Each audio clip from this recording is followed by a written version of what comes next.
Hey there friends, how's it going? It's Matt here. Just want to remind you that I think you should quit your job right away and follow your passion no matter what that is. Wait, no, that's not what I think at all. Actually, I think exactly the opposite. You should definitely not quit your job right away, despite what some people think. But you say, Matt, I hate my job. I don't want to do it. I want to travel the world and have freedom. Why don't you tell me how to do that? Well, I will tell you how to do that. I will tell you how to quit your job, but it takes time. You shouldn't do it right away. And what I'm going to do in this video is I'm going to give you 4 really good reasons why you should probably not quit your 9-to-5 job or whatever job you have right away, and how you can slowly grow into a job that you love and develop a lifestyle that you love, be able to travel the world, make new friends, have time for your interests, stuff like that. And I'll share you my own experience in my life of how I was able to do that. So before we get into that, if you haven't already, please smash the like button. That really helps me a lot. It helps the YouTube algorithm so that this video shows to as many people as possible. And I would really appreciate it if you do that. If you don't know already, I'm a business owner myself, and I've been able to develop myself a lifestyle that I really love, but it's taken some time, and that's what I want to talk about today. But first, here's 4 reasons why you should not quit your job right away. Reason number 1, you shouldn't quit your job tomorrow, is that when you quit your job, life is going to get harder, not easier. So you want to get the romantic idea out of your head that you're just going to walk away from your job and things are going to be great. Unless you have a bunch of money saved up, what's going to happen is you're going to walk away from your job and you're not going to have enough money. And that leads me to reason number 2 that you shouldn't quit your job tomorrow, and that is, if you're worried about money, it's going to take up all the bandwidth that you need to start that side hustle. You do need time to start a side hustle, but you also need mental bandwidth. That means you need not to be worried about how you're going to put food on the table or how to support the people who rely on you. You need a clean mind so that every night during those hours from say 6 to 9 or 6 to 10, you can sprint. You can really keep working on your project and trying out new things. And if you're worried about how you're going to make ends meet, it's not going to work out. Reason number 3, you shouldn't quit your job tomorrow is, whatever it is that you want to start, there's a very good chance it's going to fail. Most businesses fail. Even experienced business people usually fail at many things. So if you just quit your job to start that dream of yours and you haven't tested it, you haven't kind of worked with it over the years, you have a very good chance that it's not going to work. You need time and resources to be able to fail over and over again, have many failures, and learn and pivot and adjust, because it's very rare that someone just starts something and it works right away. And finally, reason number 4 that you shouldn't quit your job tomorrow is, if you're going into a field that's unrelated to what you already know about, you're going to be up against thousands of people who have spent their entire lives studying that field. And what that means is you're not going to be that valuable. You won't have too much to offer. So I see these courses online that sell stuff like, hey, go start a marketing agency and you're going to get rich doing that. That's a complete load of bull. Those people who are selling you that are trying to make money from you. You're going to pay your $9.99 or whatever it is to buy that, and you're going to have a hell of a time starting your new marketing agency because you don't know anything about marketing. So get out of your head the idea that you can just go into a totally unrelated field and start to realize that the world is an efficient place, which means there's probably already people doing that who are more experienced than you. And starting a new business, especially if you don't know about the field that you're going into, takes tons of time, tons of learning, and tons of effort. All right, so that's the bad news. What's the good news? The good news is you can actually start or get into a job that you love. You can move your career and move your life towards doing things that you love. So if you feel that you're trapped in some sort of 9-to-5 job, there is a way out of it. I do want to mention that there's a context to all of this, by the way. So if you are, say, a college student or 18 years old and you're living in your parents' basement and they have tons of resources and they're supporting you and you're really motivated, you have something you really want to go after, you have a lot more tolerance for risk. So what I'm saying about not quitting your job, it may not apply to you, but it's a totally different situation if, for example, you have a family of 4 that you're supporting.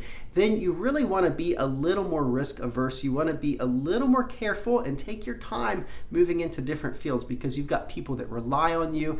And like I said, there's a very good chance that paycheck's not going to be there. In fact, you're probably going to lose money in your side hustle at first. Okay, so what do you do? Well, here's the ideal situation if you can set this up, is that you have your 9 to 5 or whatever your job is, and that's more of your marathon type situation where you do a good job. I'm not saying that you should screw your boss or anything like that. You want to do a good job in your 9 to 5 work and do your best.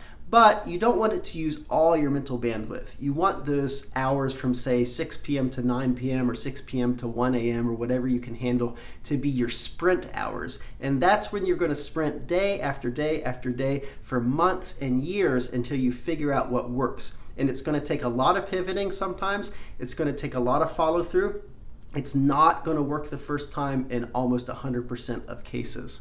And the best thing that you can do, instead of just quitting your job and trying to start anew, is take the skills that you already have and try to apply them to something new that's more interesting to you. So for example, let's say that you're an accountant and you work for a big accounting firm and you really hate it. Maybe you did it because your parents want you to go into it or whatever. So you work for this accounting firm and it's just really dry and boring for you and you just can't stand going to another day of work, you think. So what you don't want to do is just quit. What you want to do is think, okay, what are some other things that interest me and how can I kind of think about some side hustles that might incorporate those things? So let's say that your real passion is not accounting, it's like Alaskan sunbathing. And what you really love to do is go sunbathing in like subarctic temperatures or whatever where it's completely cold, and that's what really interests you.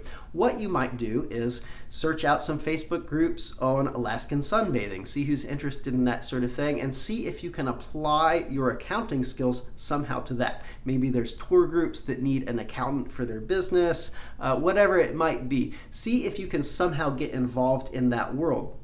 Now, in today's modern world where we have the internet, it's actually not uncommon that you can find something that's an insane niche like that and find a way to make that sort of thing work. But maybe Alaskan sunbathing is just too small of a niche. In that case, what you want to do, and probably what you want to do in either case, is ask yourself, do I really like Alaskan sunbathing, or is it aspects of that that I like that I can apply to my life? So for example, do I like being in the cold? Maybe I live in Texas where it's hot all the time. That's true. I do live in Texas where it's hot all the time. And maybe I like being in the cold. I'm really interested in that, some cold exposure. So you might look into things like cryotherapy, for example, people who make themselves cold to heal their muscles or whatever that is. So you want to take a look at cryotherapy, meet some cryotherapists in town, take a look at that business model. Maybe they need some accounting help. Maybe you can meet someone who wants to partner up with you and you can do the numbers end of a business, and that can be your side hustle, is cryotherapy. You can try that out. You see, what I'm doing is I'm taking a look at my interests and I'm trying to match them with my current skills. And I've heard the analogy, and I think it's true, of swinging from vine to vine, like Tarzan is swinging from vine to vine. You want to use that momentum you have in your current skill set and then grab onto the next vine. And don't let go of the vine that you're on until you've got some momentum in the next vine. So if you're an accountant, the vine that you're on might be, I can work with numbers, I understand finances, whatever that is. And the next vine might be, I'm going to go into cryotherapy or tours to Alaska to sunbathe or whatever.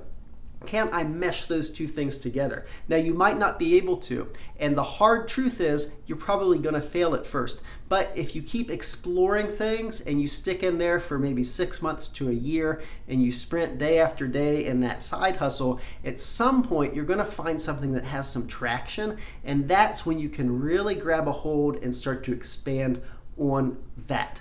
Here's how it worked for me, actually. I did something similar. I didn't necessarily have a 9 to 5, but if you asked me 20 years ago, hey Matt, are you going to own music schools in Texas? I'd say you're absolutely crazy.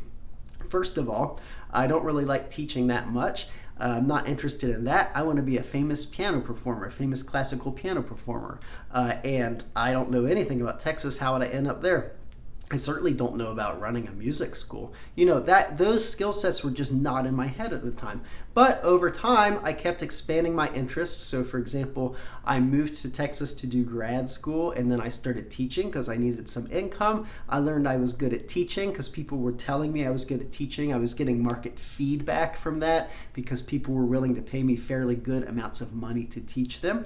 So I got a lot of good feedback. I developed that skill set, so I had some momentum going. And then I realized, hey, I've got some acumen in dealing with clients. I've got some acumen in business. I can open some music schools. And so I swung into that and kind of merged those two things. But you see, it took a lot of time, and it wasn't as straight of a line as I'm making it sound. It was actually a lot of ups and downs.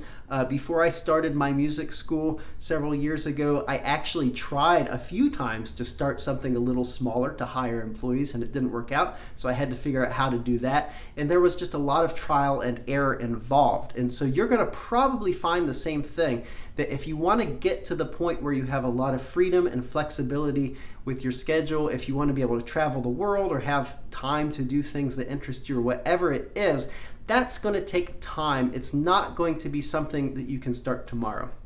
Yes, there are these people who say you can just kind of get in your RV and drive across the country, and maybe that's right for you. I'm not here to tell you how to live your life. But I think for most people, if you want that mixture of having financial security and the freedom to be able to do this, then this is really the best way to transition from one career and one life path into another, to find how you can merge your current momentum with future momentum. I know it's worked for me. It's given me a lifestyle where I have that freedom, I have that flexible schedule. But the truth is, it's not the people, like I say, that are standing beside the jet that they rented on the jet pad telling you how to get rich that are actually telling you the truth about how to do that. The truth is, it takes a lot of hard work, and there are times where things are really stressful and you just have to buckle down and make it work, and there are times when you fail and you have to figure out how to correct and learn from that experience. That's the honest truth of how it works. Unless you win the lottery, which isn't going to happen statistically, you might as well figure out how to think in the long term, how to make your career work in the long term, and how to do this transition. So hey, I hope you find this helpful. My channel is all about helping entrepreneurs, business people, and people who are interested in designing a lifestyle that they love. So if you like this stuff, you've done me a huge favor if you'll subscribe to the channel, comment below the video. Even if you just say, hey, I watched the whole video, that's great. If you can like the video, and I put these videos out every day, so make sure that you hit that bell so that you get a notification when I put a video out. I hope you find this helpful, and the more that you like and subscribe and there's activity on the channel, the more YouTube is going to put this video on other people's feeds so I can help as many people as possible. All right, everybody, this is Matt. Have fun thinking about your next side hustle, and I'll see you in the next video.